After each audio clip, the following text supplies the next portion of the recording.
Hello, everyone. Thank you so much for taking the time to join us in our weekly Bible study in the book of Judges. It's 93 degrees out there, so I hope you're staying nice and cool. But if you get a chance to watch this afterwards, I just pray that it's a blessing to you. And again, thank you so much for everyone who derives benefit out of this and encouragement in their walk with God, because that's truly my desire for this class.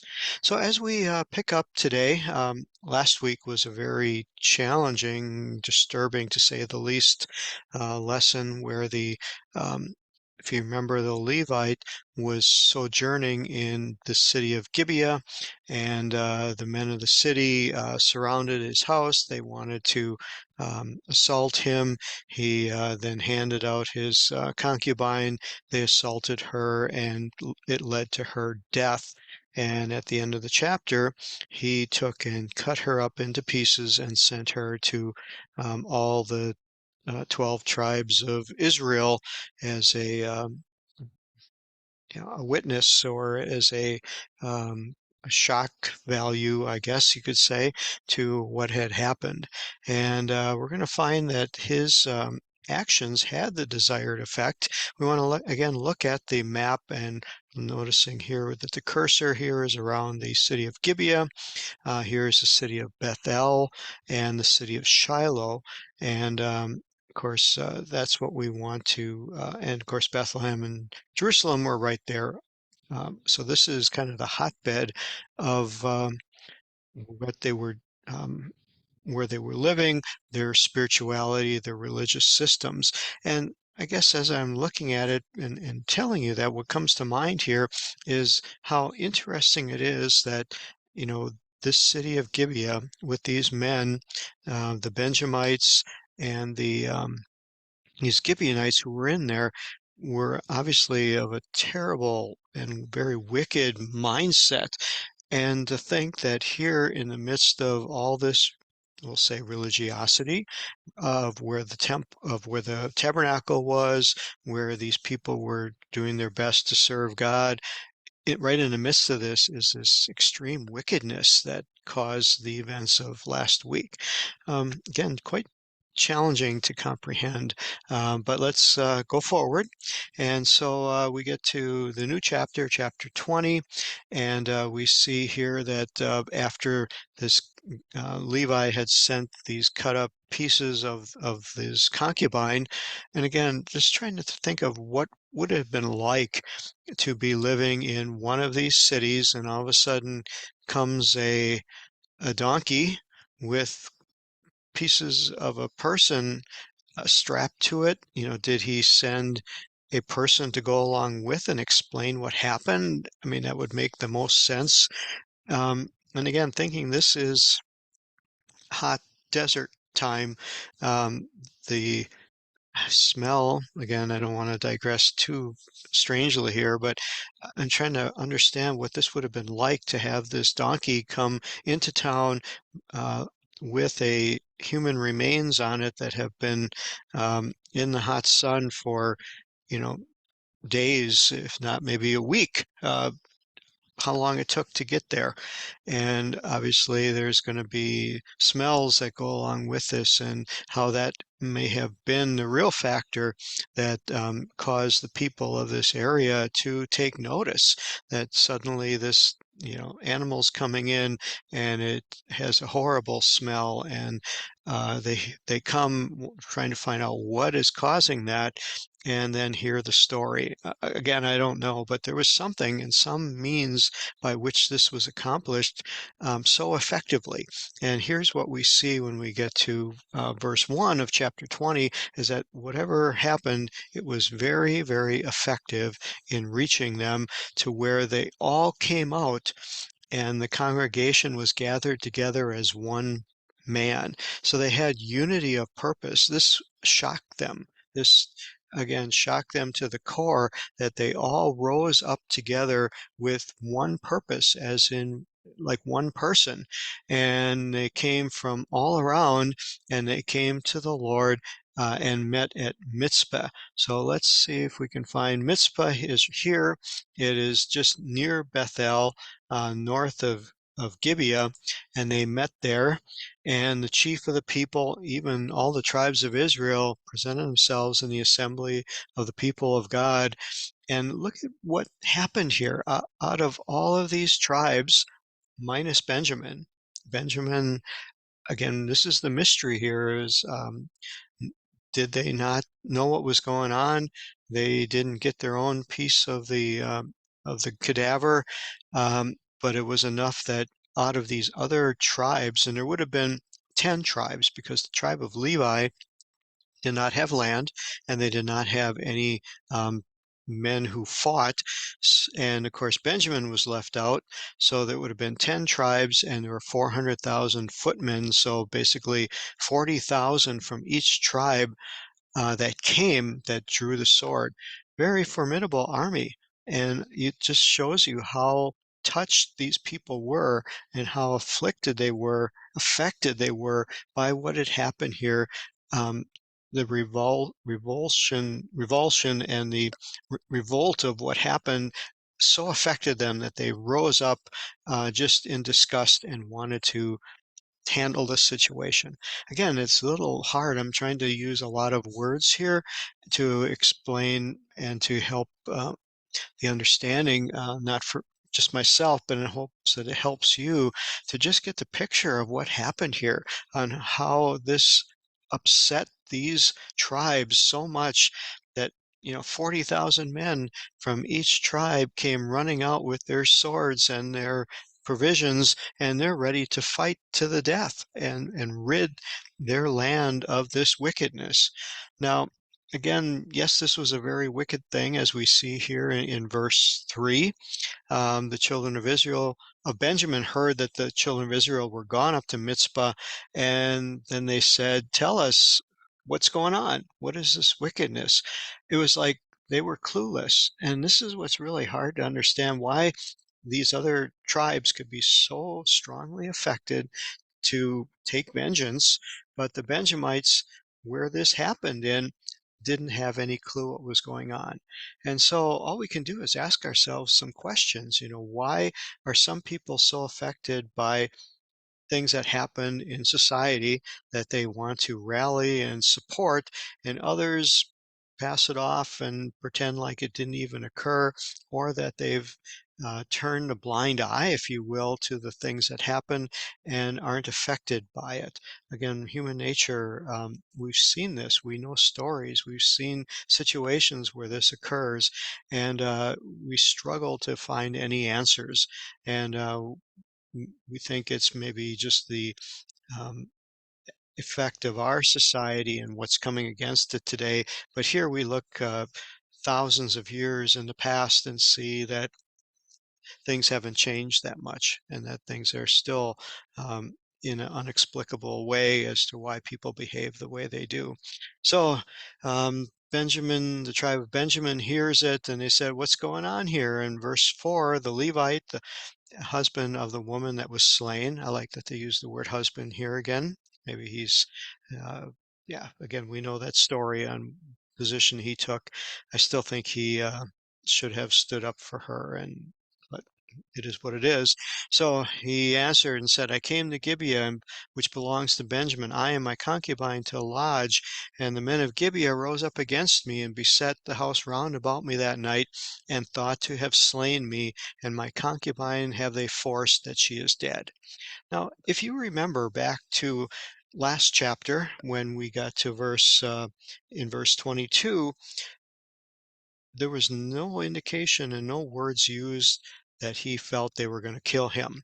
The men came and used the same phraseology that they used in Sodom. They said, "Bring him out that we may know him," which is a euphemism for to assault him sexually. But yet he took it as that they were going to kill him. Now, understandably, that's the effect that it had of that type of abuse on the concubine. He thought it would have had the same abuse on himself. I understand that. But what it does here is we see Bible verses that say two different things. And there are challenges for us as we study God's Word and we come across different writings. The Gospels are one of those where you have what are called the Synoptic Gospels, which are Matthew, Mark, and Luke. Um, John is its own entity. It presents things in a different way and it doesn't have all the same stories. But you look at Matthew, Mark, and Luke, and they will have some of the same stories in. They'll be told somewhat differently. There'll be some gospels will have a story, some will not have a story, and we struggle to find an answer to that. And we, want to have resolution, we want to have understanding, and then we come to something like this where there's a different account given of a different understanding. And I just want to share something with you that I came across that helps me to be able to deal with it. This just came out this week, very providential that it comes in the time when we can have this story. And there is a website study I subscribe to. It's called ourrabbijesus.com. And it's a Lois Fergberg who writes this. She's a um, scholar in Hebrew and publishes and has a website. And she published here an article that comes from a book she had just read that was published by a Jewish rabbi. And it goes into historically why sometimes stories are different. And this Rabbi Joshua Bierman's book I'm highlighting here is called Inconsistency in the Torah. The Torah is the Hebrew word for the first five books of the Bible is called the Torah, and he does founds some things that are very interesting, and this relates back to an ancient temple in Egypt. And there is an ancient temple from 1274 BC, and it shows in hieroglyphics and in pictographs of a battle between Egypt and the Hittite Empire. And there are four reliefs, if you will, or pictures showing this battle. And each one shows the battle differently. And being in translated, and I don't have time to go through the whole thing, but this monument to the victory, which took place, and obviously the four reliefs don't change who won, but they give different narratives of the story, and it's quite interesting. And this book points out that in the Middle Eastern mindset, which of course we struggle to identify because we have a Western mindset. In a Western mindset, we want everything to match. That if I say something and you say something, that if our stories don't collaborate exactly 100%, one of us is right and the other one is wrong. Well, that's according to this article, which I find fascinating, is Western thinking. Middle Eastern thinking is that I would have a different viewpoint of seeing something than you would have. And so it's very understandable that my um, testimony, if you will, or that my account as I tell it would differ.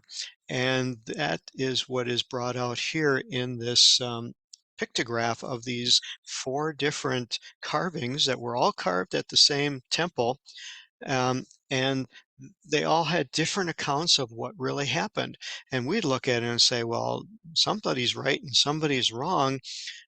In a Middle Eastern mindset, they would say this is all collaborating together to show you that a battle happened and that the battle was won. And they would put more emphasis on that these accounts were different, but yet had the same conclusion. And what this comes down to is where Jesus talks about that the testimony of two or three witnesses is what substantiates um, the situation. And again, very interesting that in a Middle Eastern mind, if two witnesses had the exact same viewpoint and gave the exact same testimony, they would feel that that was showed a collaboration and that they were suspicious that two people could see the same thing and have the exact same testimony. And so again, this ties into how Jesus spoke, saying that the in the mouth of two or three witnesses that everything is accomplished. And it gives some Hebrew scriptures here. It gives some New Testament scriptures to back this up. But I found it very, very interesting that it helps me to understand that when I see things in the Bible that look like they might be a little different, to try to look at it more from a Middle Eastern mindset and realize that these are just not intended to be contradictions, not intended to be one is more accurate or better than the other, but is intended to help you gain an understanding of the different facets of understanding that there is of the situation that happened, and also leads us to understand that there may be different facets of understanding of the Bible itself that um, again, we don't want to always acknowledge that. We think there's got to be one right way and one wrong way. And but yet is do we have all of that understanding correct? Is that a Western mindset or is that a Middle Eastern mindset? And we're not going to answer that question here, of course, but just want to give you that understanding that there are different ways of looking at things that maybe are different than what I have understood or maybe what you have understood, and to be um, considerate and compassionate towards those who may have slightly different understandings, and let's see how it fits together in a biblical realm rather than just maybe what I've been um, preconceived to understand. And so that was a long explanation here of why this changes. But again, the Bible writers, we may look at and say, well, why would they write different things? Remember, they were written in the time frame and the mindset for which they lived, not in the time frame and mindset for which we live today. And if they would have put it down the way we understand it, it would have been totally foreign to them and they would have not trusted it. But they put it down the way it was common to them, the way they would understand it, the way it would make the most sense, and the way it was to be understood in the culture of their day. And that helps me a lot as I wrestle with many of these verses. So we're going to stop right there because I didn't get as far as I would hope to. But we're going to pick up next week with what happens as the Levite talks, what happens to the people around about them, how do they respond, and then this is a long chapter. There's going to be many different segments that we're going to tackle little pieces at a time. But I hope that this has been encouraging to you. I encourage you to go to the website and take a look around at ourrabbijesus.com. You'll find a number of wonderful things to help you learn some of the history and some of the Hebrew in a very non overbearing way. It gives you just little bits of it that I'm sure you'll enjoy. So God bless you all. Hope you have a wonderful rest of your day. Stay cool, and we'll talk to you next week. Bye bye.